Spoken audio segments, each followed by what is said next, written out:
Si Christopher De Leon, ang tinaguriang drama king ng pelikulang Pilipino, ay hindi lamang hinangaan sa kanyang husay sa pag-arte, kundi pati na rin sa kanyang makulay at masalimuot na personal na buhay.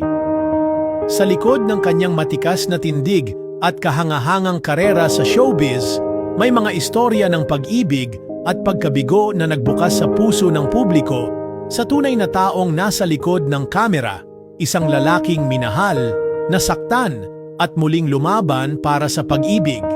Ang una at pinakatanyag niyang pag-ibig ay walang iba kundi si Nora Aunor, ang superstar ng industriya.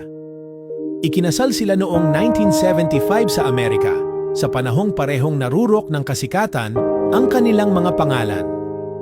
Ang kanilang tambalan ay hindi lamang sa pelikula kinilig ang sambayanan, kundi maging sa tunay na buhay. Para sa maraming Pilipino, sila ang representasyon ng perpektong pag-ibig, dalawang bituin na pinagtagpo ng tadhana. Sa loob ng kanilang pagsasama, sila ay nagkaroon ng anak na si Ian De Leon. Sa kabila ng mga aliw at tagumpay, hindi naging madali ang pagsasama ni na Christopher at Nora. May mga hindi pagkakaunawaan, pagkukulang, at mga hindi na pagkasundo ang prinsipyo sa buhay. Sa ilang panayam, naging bukas si Nora sa pagsasabing, may bahagi siya ng pagkakamali sa kanilang paghihiwalay.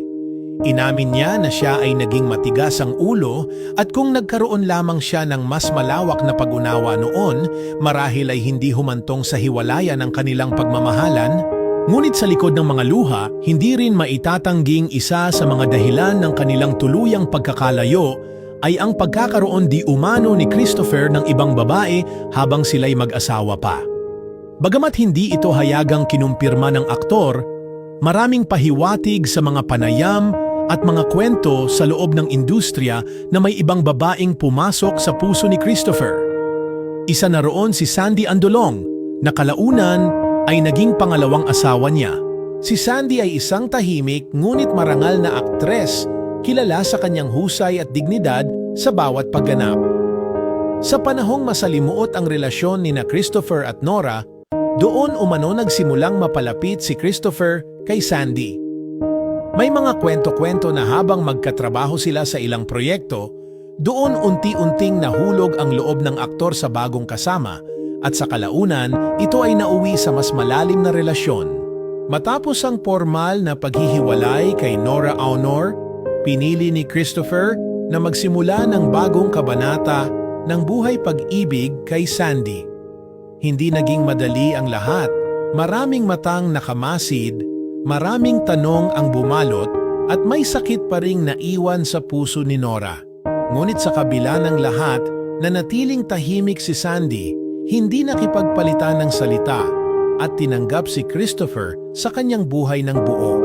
Sa kanilang pagsasama, sila ni Sandy ay nagkaroon ng 5 anak at binuo ang isang pamilya na tahimik na namuhay sa kabila ng limelight.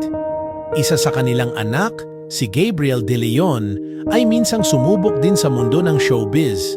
Sa mga panahong dumaan si Christopher sa mga personal na pagsubok, kabilang ang kanyang laban sa COVID-19 at iba pang karamdaman, hindi nawala sa tabi niya si Sandy.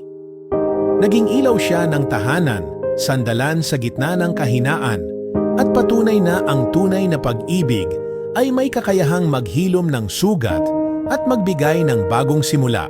Ngunit sa kabila ng tahimik na kasalukuyan, hindi maikakaila na may bahagi pa rin ng puso ni Christopher na konektado sa kanyang nakaraan, kay Nora sa mga alaala nila bilang mag-asawa at sa anak nilang si Ian na siyang nagsilbing tulay sa pagitan ng dalawang mundo. Sa mga reunion, sa ilang proyekto at sa harap ng kamera, muling nagsasama sina Christopher at Nora. Hindi bilang mag-asawa, kundi bilang dalawang taong minsan ay nagmahalan ng tunay at ngayon ay may respeto at pag-unawang hinubog ng panahon. Ang kwento ni Christopher De Leon ay kwento ng isang lalaking sinubok ng buhay at pag-ibig. Isa siyang taong minahal ng dalawang napakahalagang babae.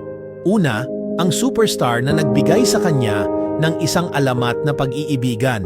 At pangalawa, si Sandy Andolong, ang babaeng tahimik ngunit matatag na nagbigay sa kanya ng pangalawang pagkakataon sa pag-ibig at pamilya.